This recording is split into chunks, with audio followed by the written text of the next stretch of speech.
வணக்கம். நான் ஸ்ரீரங்கம் ரவி உங்களோட பேசிகிட்ருக்கேன். இது 2025ஆம் வருஷம் ஜனவரி மாதத்திற்கான ராசி பலன்கள். மகர ராசி. மகர ராசி நேயர்களை பொறுத்த வரைக்கும் உங்கள் ராசிநாதனானவர் சனி, அவர் 2ஆம் வீட்டில் இருக்கார். எப்போவுமே 7.5 சனி அப்படிங்கிற ஒரு பாதிப்பை பற்றி பேசுவாங்க. உண்மைதான். ஓரளவுக்கு நமக்கு தொல்லைகள், கொஞ்சம் கஷ்டங்கள் ஏற்பட வாய்ப்பு இருக்குது. 5ஆம் வீட்டில் குரு, ரொம்ப ரொம்ப நல்லது. என்ன பாதிப்பு இருந்தாலும் சரி, உங்கள் ராசியை குரு பார்க்குறார். 11ஆம் வீட்டை குரு பார்க்கிறார், லாபஸ்தானம்.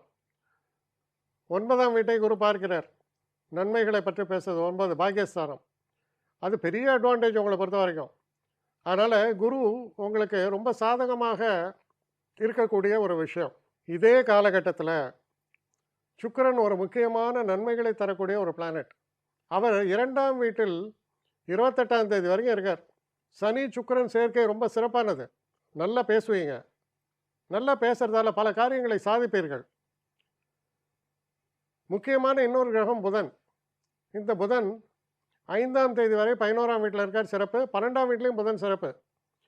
12ஆம் வீட்டில் புதன் இருப்பது 5ஆம் தேதியிலேருந்து 25ஆம் தேதி வரைக்கும். அதுக்கப்புறம் உங்கள் ராசிக்கு வர்றார். எல்லாமே நன்மை. புதனுடைய மூமெண்ட் உங்களுக்கு கண்டினியூஸாக நன்மைகளை பற்றியே பேசுறது. நம்ம எடுக்கக்கூடிய சில விஷயங்கள் அறிவுபூர்வமாக இருக்கும்.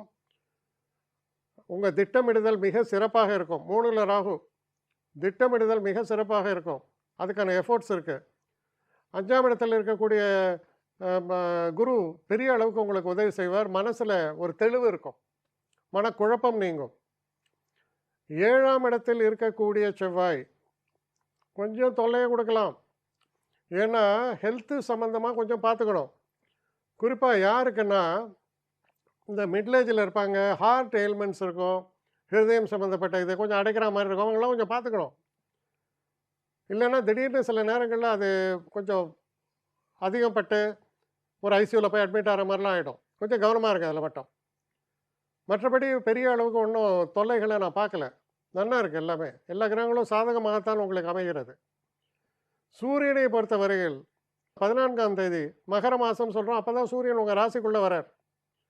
சூரியன் உங்கள் ராசிக்குள் வரும்போது சற்று கவனமாக இருக்க வேண்டும். உஷ்ணாதிக்க சம்மந்தப்பட்ட நோய்கள். சூரியன் ராசியில் 7 செவ்வாய். அதான் நான் சொன்னேன். கொஞ்சம் கவனமாக இருக்க வேண்டிய ஒரு காலம். வண்டி வாகனங்கள்லாம் போகும்போது கொஞ்சம் கூடுதல் கவனத்தோடு செயல்படுங்கள். ரொம்ப ரேஷாக ட்ரைவ் பண்ணாதீங்க. ராத்திரி வேலை எல்லாம் ட்ரைவ் பண்ணாதீங்க. இதெல்லாம் கொஞ்சம் கூடுதல் கவனத்தோடு இருங்கள். இது அவசியம். இன்னொரு முக்கியமான ஒரு விஷயம் என்ன, சந்திராஷ்டம தினம்னு சொல்கிறோம்.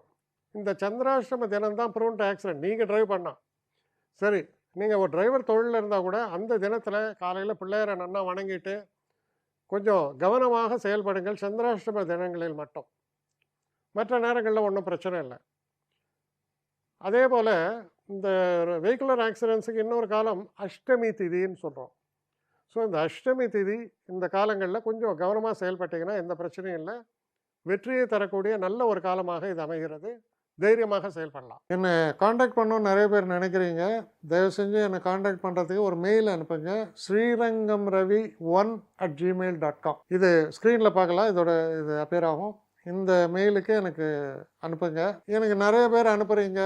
நான் ஒருத்தன் தான் அதை பார்க்குறேன், செய்கிறேன். ஏன்னா இது வேகமாக செய்யலாம் முடியாது. ஒரு நாளைக்கு ஒரு 3 பேர் பார்ப்போம், 4 பேர் பார்க்குறோம். அதனால் கொஞ்சம் டிலே ஆகுது. கட்டண சேவை தான். இந்த கட்டணத்தை செலுத்திய பின்பும் கிட்டத்தட்ட ஒரு 5-6 நாள் ஆகும். சில பேர் நினைக்கலாம் கட்டணத்தை செலுத்தின உடனே அடுத்த நாளே பார்க்கணுன்ட்டு. அப்படி என்னால் முடியல. கொஞ்சம் பொறுமையும் நிதானமும் தேவையும் இருப்பவர்கள் நிச்சயமாக காண்டாக்ட் பண்ணுங்கள். என்னுடைய பெஸ்ட்டு சர்வீஸு உங்களுக்கு கண்டிப்பாக உண்டு. வணக்கம்.